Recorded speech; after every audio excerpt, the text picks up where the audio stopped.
اب جو معاملات ہیں وہ کدھر جا رہے ہیں؟ وہ اسی طرف جا رہے ہیں کہ یہ آئینی دھماکہ ہو رہا ہے، اس میں ججز کی تعیناتی، ججز کی سینئرٹی،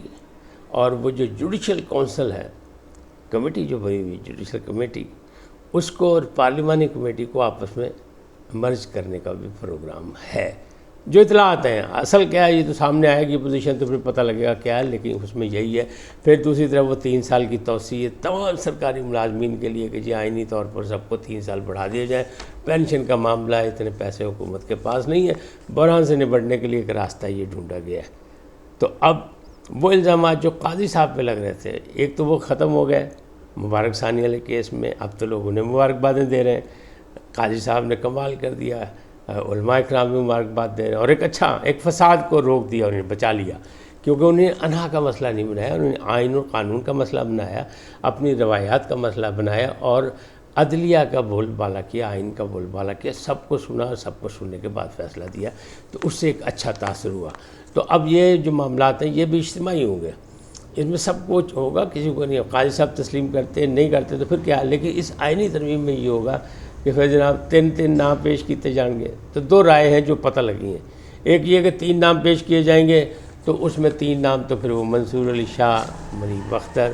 اور یحییٰ آفریدی کا آئے گا۔ لیکن میں بہت پہلے سے کہہ رہا ہوں کہ اطلاعات یہ ہیں کہ -2 فارمولہ ہوگا، ویسے ہی جیسا لاہور ہائی کورٹ میں ہوا اور عالیہ نیلم بن گئی، اسی طرح وہاں بھی ہوگا۔ اچھا وہ بھی نہیں ہوتا تو پھر 5 آدمیوں کا بھی نام پیش کیے جا سکتے ہیں، اس میں امین الدین صاحب کا نام بھی آ سکتا ہے، باقی بھی ایک نام اور آ سکتا ہے، تو اس طرح 5 آدمیوں کے بھی، لیکن اس میں سلیکشن ہوگی وہی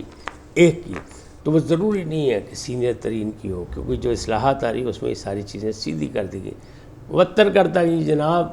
پہلی اور سیدھیاں ہو گیا کہ فصل کس طرح اگے گی، کس طرح کٹی جائے گی، کس طرح بازار سے جائے گی، کس طرح بکے گی، کس طرح گھر جائے گی، ساری چیزیں ہو گئی ہیں۔ تو آئینی پیکج جو ہے، آئینی دھماکہ جو اس کا تیار ہے، اب دیکھنا یہ ہے کہ حکومت کہاں کامیاب ہوتی ہے اور اپوزیشن کیا گل کھلاتی ہے۔ لیکن وہ جو سوال ہے کہ رات کو کون ملا عمران خان کو، ان سے بار بار سوال بھی کیا اور وہ مسکرا دیا اور انہوں نے کہا نہیں پاجی رہنے دو، مطلب اس کا جواب نہیں دیا، انہوں نے کہا نہیں اس کو چھوڑیں، پھر صحیح۔ تو پھر صحیح کا کیا مطلب ہے؟ وہ جواب آ گیا باجی علیمہ خان کی طرف کہ جناب اسٹیبلشمنٹ کے بغیر تو کچھ نہیں ہوتا۔ میں بہت پہلے سے ویلاگ میں کہہ رہا ہوں کہ اسٹیبلشمنٹ ہر جمہوریت میں بلکہ ہر مملکت میں اپنا اپنا کردار ادا کرتی ہے، فرق صرف یہ ہے کہ وہ اپنا کردار 5%، 10% جتنا اس کا ہے وہ ادا کرتی ہے، یا وہ 90% کی حامی بن جاتی ہے۔ ہمارے ہاں غلطی سے یا بدقسمتی سے یا سیاستدانوں کی اپنی مرضی سے، ان کی آشیرواد سے وہ ہو گئی 80%، 85%، 90% اور 10% پیچھے رہ گئی، وہ الٹا حساب ہو گیا۔ تو اس الٹے گورکھ دندے میں یہ ہمیں ان بحرانوں کا سامنا کرنا پڑا۔ لیکن علیمہ خان بھی کہہ رہی ہیں کہ جناب اسٹیبلشمنٹ کے بغیر تو کچھ نہیں ہوتا۔ تو اب سوچ لیں یہ فیصلہ کیا ہوا کہ جلسہ کیوں منتوی ہوا کہ 7 بجے صبح کبھی ملاقات نہیں ہوتی۔ رانا ثناء اللہ، حکیم ثناء اللہ جو پچھلے دور کے وزیر داخلہ تھے، جنہیں ہر چیز کا پتہ ہے، وہ کہتے ہیں جناب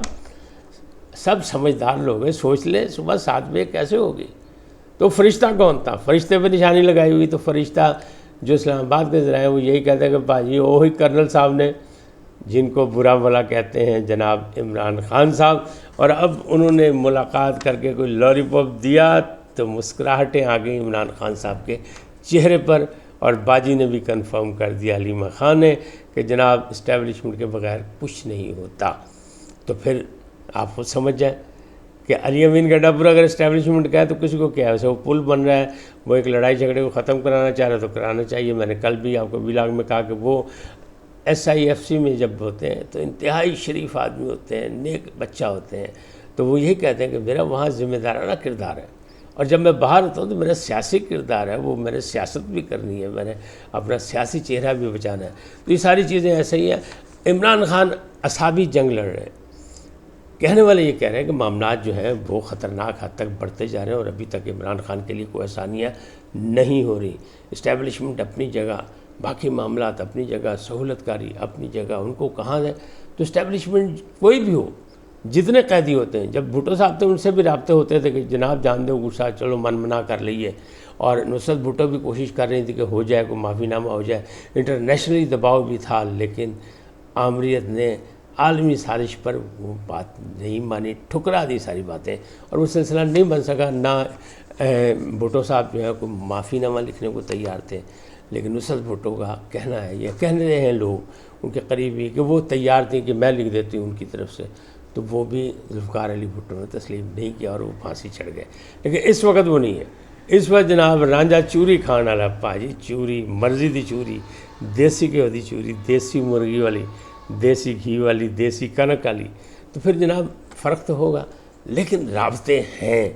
اب ان رابطوں سے کتنا فائدہ اٹھا سکتے ہیں وہ ان کا اپنا کردار ہوگا۔ بالکل اسی طرح جیسے شیر افضل مروت نے قلعہ بازیاں کھانی شروع کر دیں کہ انہوں نے کہا جی میں تو بس سو رہا تھا تو اچانک پولیس آ گئی اور یہ ہو گیا اور وہ، پھر انہوں نے الزام لگا دیا اپنے پرانے اس دوست ساتھی نوجوان پر جس نے اپنے گھر میں ان کو پناہ دی ہوئی تھی کہ جناب اس نے نشاندہی کی اور پولیس اس لیے آ گئی۔ اس نے بڑا افسوس کا اظہار کیا کہ میں تو جناب ایسا نہیں کیا، یہ خود اطلاع لوگوں کو دے رہے تھے کہ میں یہاں ہوں، آ جاؤ یہاں سے اکٹھے چلتے ہیں، تو پولیس کو بھی اطلاع مل گئی ہوگی۔ لیکن وہ جو ہے نا اپنا روحانی، وہ ناراض ہے، اس کا روحان اگر غصہ کھا گیا تو کوئی نہ کوئی کام دکھائے گا۔ اور شیر افضل مروت صاحب یہ کہہ رہے ہیں کہ نہیں جی اب میں چپ ایک سائڈ پہ ہوں گا، اور جب تک ہائی کمان سے بات نہیں ہوگی، عمران خان سے نہیں ہوگی، عمران خان کے بغیر کچھ نہیں ہوگا، اور ان کے ساتھ ہی ہوں، انہی کے ساتھ رہوں گا، انہی کے کہنے پہ کروں گا، باقی نہ میرا کسی جلسے سے کوئی تعلق، نہ میری کوئی انتظامیہ سے تعلق، نہ میرا کوئی عہدے سے تعلق، مجھے کسی چیز کا کوئی لالچ نہیں۔ لیکن انہوں نے بھی اپنے ایک وفادار دے نال بے وفائی کر دیتی۔ اس وقت تک اتنا ہی، پھر ملیں گے نئے موضوع کے ساتھ۔ جاتے جاتے آپ سے درخواست، آئین کو سبسکرائب کریں، لائک کریں، گھنٹی کا بٹن دبانا نہ بھولیں، اور اپنی قیمتی رائے کا اظہار اپنی شخصیت کے مطابق کریں۔ سدا سلامت رہیں، اللہ نگہبان۔